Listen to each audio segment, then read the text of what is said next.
ድምፂ ዲሞክራሲያዊት ኤርትራ ድምፂ ዲሞክራሲያዊት ኤርትራ ብትግርኛን ዓረብኛን ዝቃላሕ ድምፂ ሓርነትን ፍትሕን ዲሞክራስን ልዕልና ሓግን ኣብ ኤርትራ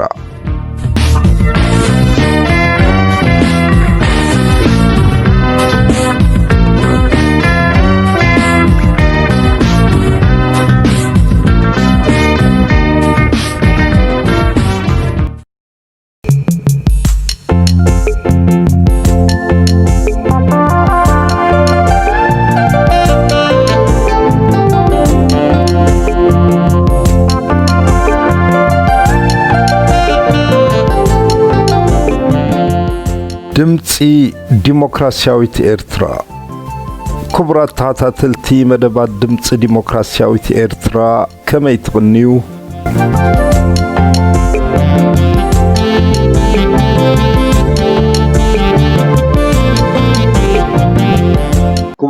ክቡራንን ተኸታተልቲ ፈነወ ድምፂ ዲሞክራሲያዊት ኤርትራ ሃገራዊ ሰላምታና ብምቕዳም ንሎሚ ዘዳለናዮ ዜና ሒዝናልኩም ነቐርብ። أقدمنا برئست زينا نجمر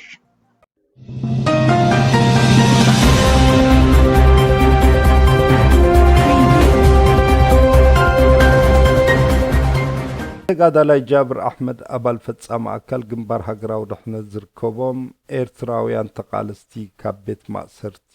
ተፈቲሖም عوت ጉባኤ ጨንፈር ግንባር ሃገራዊ ድሕነት ኤርትራ ሃገረ ኖርዌይ መጥቃዕቲ ማልሻ ኢትዮጵያ 5 ደቂ ኣንስትዮን ቆልዑን ኣብ ፈሸጋ ሱዳን ቀቲሉ ኣርእስቲ ዜና ክትከታተሉ ጸኒሕኩም ካብ ዝቐፂልና ዜና ነቕርበልኩም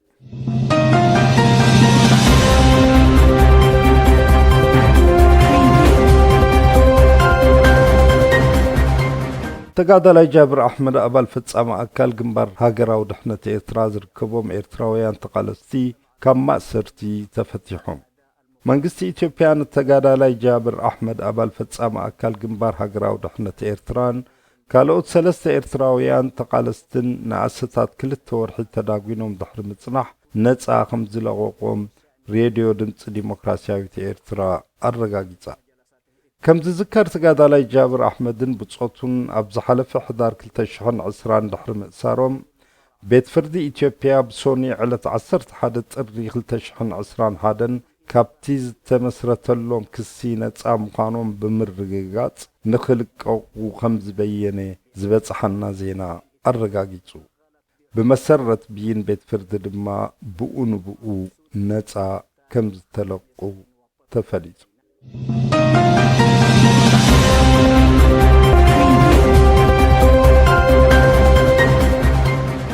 عوت ጉባኤ ጨንፈር ግንባር ሃገራዊ ድሕነት ኤርትራ ሃገሬ ኖርዌይ እቲ ብምኽንያት ኮቪድ-19 ተደናጊ ዝጸንሐ ካልኣይ ስሩዕ ጉባኤ ጨንፈር ግንባር ሃገራዊ ድሕነት ኤርትራ ሃገሬ ኖርዌይ ብዕለት 28/12/2020 ብዓወት ተሰላሲሉ እቲ ብምልኣት ኣባላቱ ዝተኻየደ ካልኣይ ጉባኤ ጨንፈር ምስቲ ዘሎ ኩነታት ብምዝማድ ብዲጂታል ወይ መንገዲ ዙም እዩ ተኻይዱ በዚ መስርሕ እዚ ድማ ምምሕዳር ዞባ ኤውሮጳ ናይ ውድብ ከካብ ዝርከብሉ ሃገራት ብምስታፍ ነቲ ህሞት ናይቲ ጉባኤ ዝያዳ ከድምቕዎን ከህብትምዎን ክኢሎም እዮም ጉባኤ ነቲ በተን ዝምልከተን ቤት ጽሕፈታት ናይታ ክትመርሕ ዝጸንሐ ሽማግለ ዝቐረበሉ ኩሉ መዳያዊ ዘጠቓለለ ጸብጻባት ብዕምቀት ድሕሪ ምምያጥ ኣጽዲቑ ብምቕጻል ጉባኤ ኣብ ናይ መጻኢ መደባት ክዓሞ ዘለዎም ትልምታት ናይ ስራሕ መዲቡ ኣብ መወዳእታ ድማ ጉባኤኛ ነቲ ዝመጽእ መድረኽ እትመርሕ ናይ ጨንፈር ሽማግለ ድሕሪ ምምራጽ ንቐጻሊ ዘንህር ናይ ቃልሲ ፍናን ዘንጸባርቕ መንፈስ ጉባኤኡ ብዓወት ዛዚሙ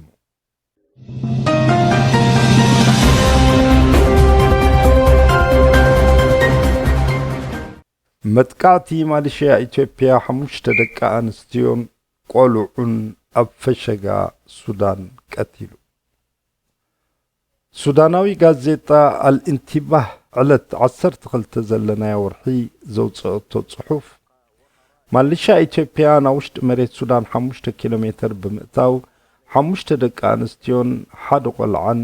ከም ዝቆተሉን ከምኡ ክልተ ሃለዋቶም ከም ዘይተረኽበን እቲ መጥቃዕቲ ድማ ኣብ ማሕለያ አልቅርሽ ኣብ ሸፈጋ ሱቕራ እዩ ተኻይዱ።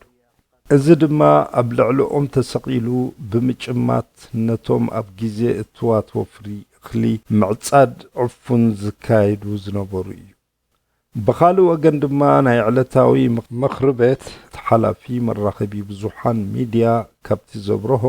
ናይ 1902 ስምምዕ ምትግባር ነቲ ዘሎ ከባቢ ዶባት ናይ ሱዳን ምዃኑ የረጋግጽ። ሱዳን ከመይ ጌራ ነቶም ሓረስቶት ኢትዮጵያውያን ክሓርሱ ኣፍቂዳትሎም ዝብል ድማ ኣብ ምጥቕቃም መሬት ክጥቀም ስለ እትኣምን ምዃኑ ተሓቢሩ። ብጭብጢ ሱዳን ዝረጋገጸቶ ዋንነት ናይ ካርታ ስለ ዘለዋ ነቲ ዘከራኽር ዘሎ ቦታ ኢትዮጵያ ከም ትቕበሎ ርግጸኛታት ኢና ይብል። እቲ ናይ ሚድያ ኣማኻሪ ቀጺሉ ድማ እታ ናይ ወጻኢ ጉዳይ ኢትዮጵያ ተኸታታሊት ናይ ዶብ ሽማግሌ ገለ ኣገደስቲ ሓበሬታታት ክትሓብእ ፈቲና ይብል። ክቡራት ተኸታተልትና ንሎም መዓልቲ ሒዝናልኩም ዝቐረብና ዜና ኣብዚ ንዓጹ።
ملكع صفري ورد انت فسس معروين ولا لا علم عم اخويا سلام تزي بالله فتح انت زي بالله كله فطور سب اب عالم نباري نحنا اريتراويان نفتح ندلي نحنا اريتراويان نسلام ندلي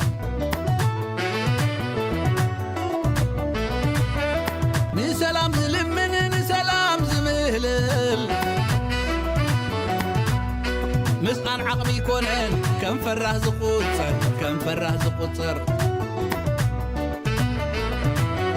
بيرفع مخشتي ورق خبز يحفز غفل ترايو نسلام زقدس نفتح زقدس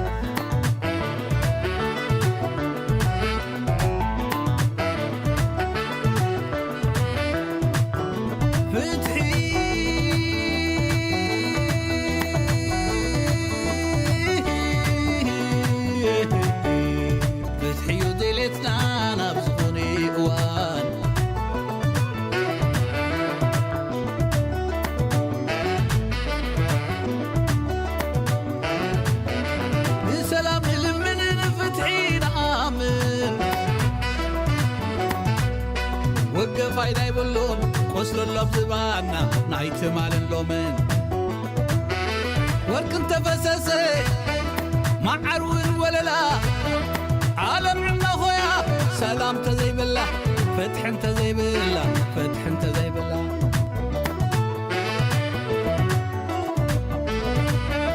كم كله فطور سب اب عالم نباري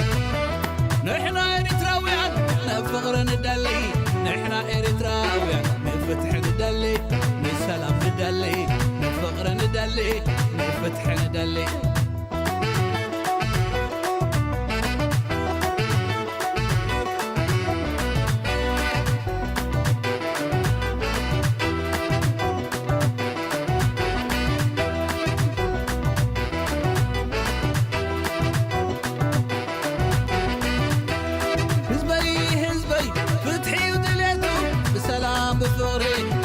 كأتو نبيتو كأتو نبيتو هزبي سلامي دليتو أبتا مربتو بفقري بسني كأتو نبيتو كأتو نبيتو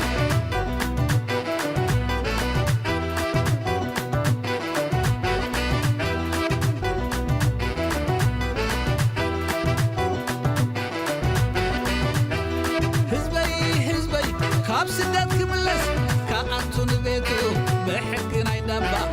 نبر هواتو هزبي سلامي دليتو فغري دليتو هواتو خمارع بالخم دليتو لالو يسلالو لالو يسلالو لالو يسلالو لالو يسلالو لالو يسلالو لالو يسلالو لالو يسلالو لالو يسلالو كبرات خاتتلتنا نلوم معلتي حزنا لكم زقربنا حتى كاب دمت ديمقراطياوي إرترا نقرب لكم سناي مكتتال كاب علمنا بموت قدمي مفلايو بدكتور حبت تصفى مريم ناب أباي ولدو زتلاك ملختي دكتور حبت تصفى مريم أبو ومبر فتسام أكال جنبر هجراو دحنة إرترا أو ورح مقابي كلتشحن عصرت حمشتن نابلومي أب تحت قيدي زركب أب تقوانتي أبو ومبر هو حاحد حالا في كل التقراين زنبري أباي ولدو ملسي نتي ويانا تقراي جانا أقر كي تخلت كلا جبها انتصارنا نايتسل إمرقات نيروا زبل مسرت زي بلو قوما أبلعل تقادلو حرنة إرتراز ورورو تسألمي اتزاقر ما قاطع مدما مأسار أباي ولدو أو رحت الريخوينو كابعلت مسواتي دكتور هابتي نايكلت معالتي فللي راح زلو مقانوي برقت نزيقوم أب كيدي زركبو أباي ولدون أبات نفسه حاحت زخونو أتو سبحات نقان كالوت أبالات مريحنة ويانين إذا ملغت زياري أما نيرومي كوينجن اتبدع كمتي أبدبدا بس تتغسي مسماري حنت جنبار هجراو رحنة إرترا تراخيبهم نحلف تمكرو بزملكت نحبر ودعاوي جم بمكياد نام هنا زمدناتاتن تقمتاتن هزبي إثيوبيان إرتران زوحس حدش كساداو بايتا نام متطح قصهم كم زي سجاجرو جيرو اتحما عدل جن حريا مريحنة وياني أمونغو جبهن زنبري أب كند زتن نتحلف لليات مفواسن أبستفل عليه بعالات نجبها بزو عالتون بزي وعالتون كتكنن كم تسلاي غطيرا أبلع لي أزفت صمتو قبنات كم عوت كتجهارلو مدتست اتدحيلو زستفل تحق جن نتهاجراو مسمر هاريمكا تقرف زقونو تنات كمني أزيانن مسلتو من نمعوات زتختلتو أقباب منبارو إيو اتعمل اختقد من بابنا نمرحنة ويانة قراي أبستفال علي مدرخات أبلع لهزب إرتران مسلاتون بهجتاتون كساداو جيجاتات غيركم يخم نبلوم كمون أبزبن دحروت عمتات كمزبرهي أونتاو زخوني ميلاو مرقصات كمزنبركم أون نسمرلو ازخلو مرقصات بزي قدس بخالوت بوليتيكاو إليت إثيوبيا كيد الجم دما تسفان قبر بفلاي دما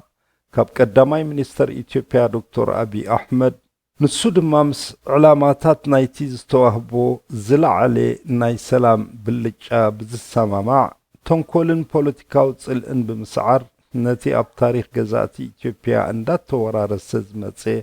ناي مسفحفح بهرن ببهراون هايمانوتاون صبللتنتن نموغاد كسرح تسفان قبر بسنك زد ما هزبي إثيوبيان إرتران كالوت غروابتي أحزاب بواغا سلامن مرقاءن لمعاتن سف زي بالمعات يوريدو أب كندينا يزي اكيمر هوزي قزوات كويننا نغطسل كابزعنا وزخون تاريخاو جيغاتات كنم مهار نتصوع كم أبنت بوليتيكاو تمكرو دبوب أفريكا انت توسد لما تصبقيو نبل كابز حلوفون قوقوينات حساس بادما نحنسابن نحوارون مبتاق يدلي سلامن مرقاقن سناي محدران التستماغر إثيوبيا قصكم مسوقام ልዕሊ ታሪኻዊ በሳላታትን ቃንዛታትን እንተ ዘይማዕረግካን ኣብ መንጎ ሕብረተሰባዊ ክፍልታት ኢትዮጵያ ሰላምን ፍትሕን ይቕረ ተባሂሉ ተፋቒሩ ክነብረሉ ዝኽእል ሃዋሁ እንተ ዘይፈጢርካ ክረጋገጽ ኣይክእልን እዩ። እዚ ድማ ኩሉ ዝሳተፎ ናይ ዕርቂ ጉባኤ ብምክያድ ናይ ርሑቕን ቀረባን መሪር ተዘክሮታት ብምስጋር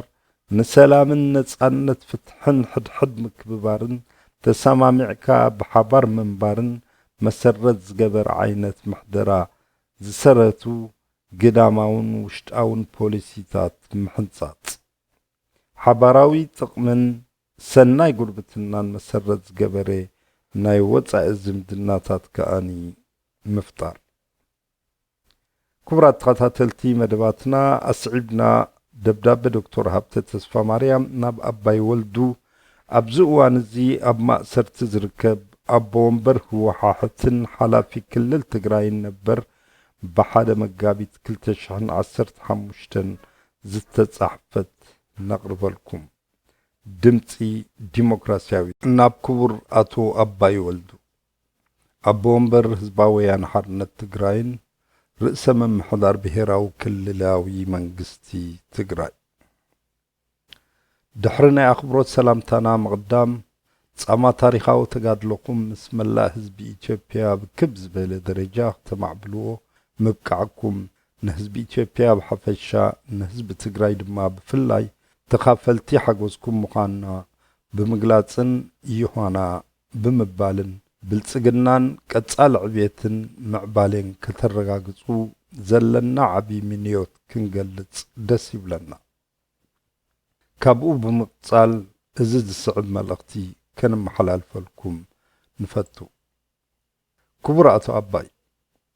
ኣብ ጽምብል መበል 40 ዓመት ሙቓም ህዝባዊ ወያነ ሓርነት ትግራይን ህወሓት ኣብ ከተማ መቐለ ዝሃብካዮ ዕላዊ ናይ በዓል ቃል ኣብ ጉዳይ ተጋድሎ ሓርነት ኤርትራ ጀብሃ ዝገለጽካዮ ታሪኽ ጠቀስ ክሲ ንሰፊሕ ኣካል ህዝብና ሃንደበትን ግር ዘብልን ዘቐይምን ከም ዝኾነ ክንሕብረካ ንፈቱ። ካብቲ ዝሃብካዮ መደረ ነዚ ዲሞክራስያዊ ውድብ ህወሓት ማለትካ እዩ ከጥፍእ ዘይሃቀነ የለን ድሕሪ ምባል ነቶም ነዚ ናይ ምጥፋእ መደብ ሃቂኖም እትብሎም ወገናት በብሓደ ጠቒስካ ንኤርትራውያን ብዝምልከት ንጀብሃ ኣብ መስርዕ ጸረ ህወሓት ብምእታውካ ቃል ብቓሉ ከም ዝኽትብል ጠቒስካዮ ጀብሃ ንኹሎም መድሓርሓርቲ ኸጥፍኡና ደጊፉ ኣብ መጨረሻ ባዕሉ ኣትይዎ ሓሪሩ እዩ ኢልካ ካብዚ ቓልካ እዚ ብምብጋዝ ድማ ነዞም ዝስዕቡ ነጥብታት ከተብርሃልና ብኣኽብሮት ንውከሰካ። ጽርሓደ ኣብ መንጎ ህዝባዊ ወያነ ሓርነት ትግራይን ህዝባዊ ግንባር ሓርነት ኤርትራን ብሓደ ወገን ተጋድሎ ሓርነት ኤርትራ ተሓኤ ድማ በቲ ካልእ ወገን ዝተገብረ ውግእ ኣልዒልካ ንተጋድሎ ሓርነት ኤርትራ ከተሰክማ ዝፈተንካ ገበን ድሕሪ 34 ዓመታት በቲ ዘቕረብካዮ መደረ ኣቢልካ ናብ ህዝቢ ትግራይን ሙሉእ ህዝቢ ኢትዮጵያን ከምኡውን ህዝቢ ኤርትራ ብዘመናዊ ናይ ዜና መሳርሕታት ማዕከናት ናብ ኩሉ ዓለም ኣብ ቅድሚ ዕዱማት መራሕቲ ሃገራትን ዝተገለጸ መደረ እንታይ ሽቶን ምህራም ዝኣመተ እዩ ነይሩ? ከይዱ ዕላምኡ እንታይ ኮን ይኸውን ዝብል ሕቶታት ከነልዕል ጉዱዳት ኢና። ቁጽሪ 2 እዚ ዝተጠቕሰ ውግእ ብመሪሕነት ህዝባዊ ወያነ ሓርነት ትግራይ ጨሪስና ኣይነበርናዮ ኣይንፈልጦን ኢና ንነዊሕ ዓመታት ክበሃል ድሕሪ ምጽናሕ ሕጂ ግን ነርናዮ ጥራሕ ዘይኮነስ እረ ንሕና ኢና ንሻዕብያ ኣገዲድና ናብቲ ውግእ ንኽትኣቱ ዝገበርናያ ዝበሃለሉ ደረጃ እውን ምስ ተበጽሐ ናብቲ ሓቀኛ ክውንነት ንቐርብ ኣለና ኢልና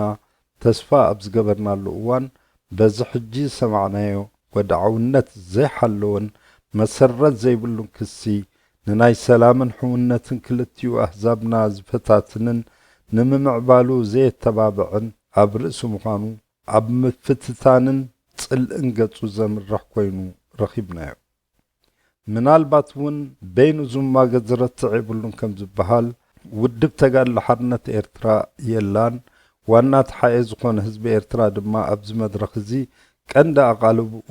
ካብዚ ኣትይዎ ዘሎ መከራን ጭንቅን ንምውፃእ እዩ። ስለዚ ዓገብ ኣይፋልካን ዝብል ኣይክርከብን እዩ ካብ ዝብል ኣተሓሳስባ ዶ ይኸውን ነቲ ዝተባህለ ዓብዪ ክሲ ክውርውር ዝተደለየ? እንተኾነ ግን ኣብዚ ብዘይ ተጎልባ ከንረጋግጾ እንደሊ ተጋድሎ ሓርነት ኤርትራ ጀብሃ ዕላማታቱን መሪሕ ሃገራዊ ኣስተዋጽኡን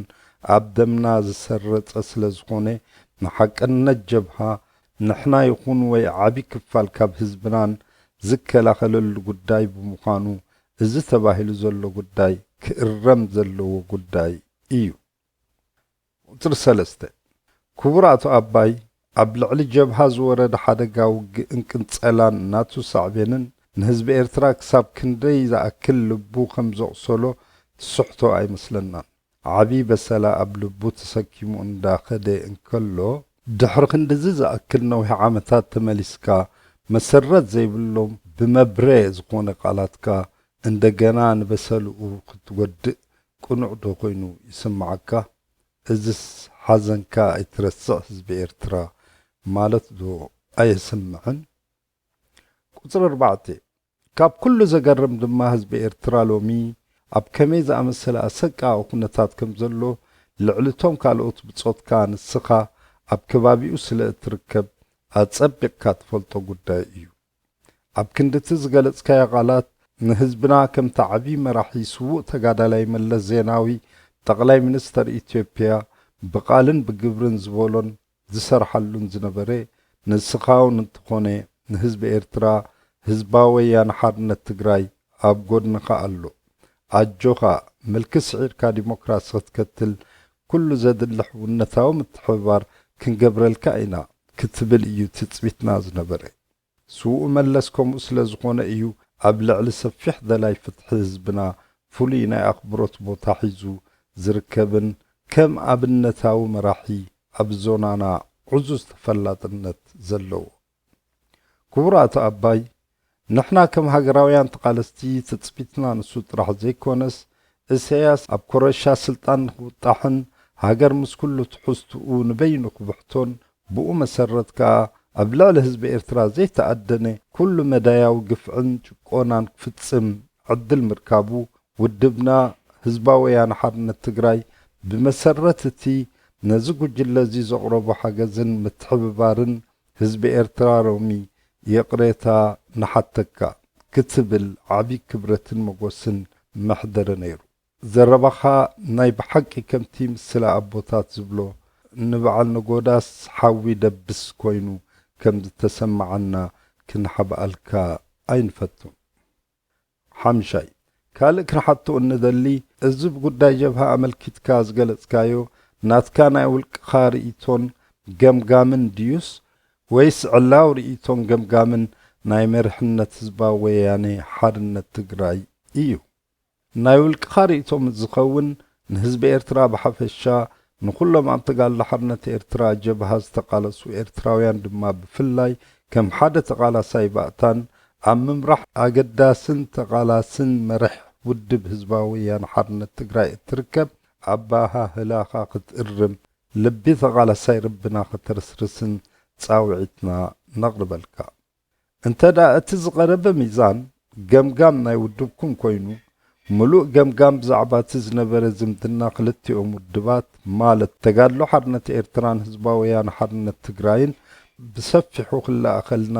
ብትሕትና ብምሕታት ንሕናውን ብወገንና እቲ ዘለና ገምጋም ብጽሑፍ ከነቕርበልኩም ድልዋት ምዃንና ከነረጋግጸልኩም ደስ ይብለና። ኣብዚ ሜዳ እዚ ክልቲኡ ፖለቲካዊ ሓይልታት ኣብ ዓሚቕ ልዝብን ዘተን ኣትዩ ናይ ዝሓለፈ መድረኻት ተመክሮና ገምጊሙን ወድዓዊ ምዛን ኣስፊሩን ንመጻኢ ክልቲኡ ኣሕዋት ህዝቢ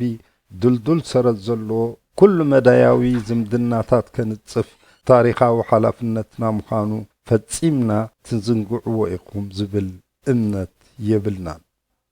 ኣብ መደምደምታ ኣብዚ ኸነስምረሉ እንደሊ ጉዳይ ንሕና ከም ግንባር ሃገራዊ ድሕነት ኤርትራ ንዝምድና ህዝብና ምስ ሓው ህዝቢ ኢትዮጵያ ብሓፈሻ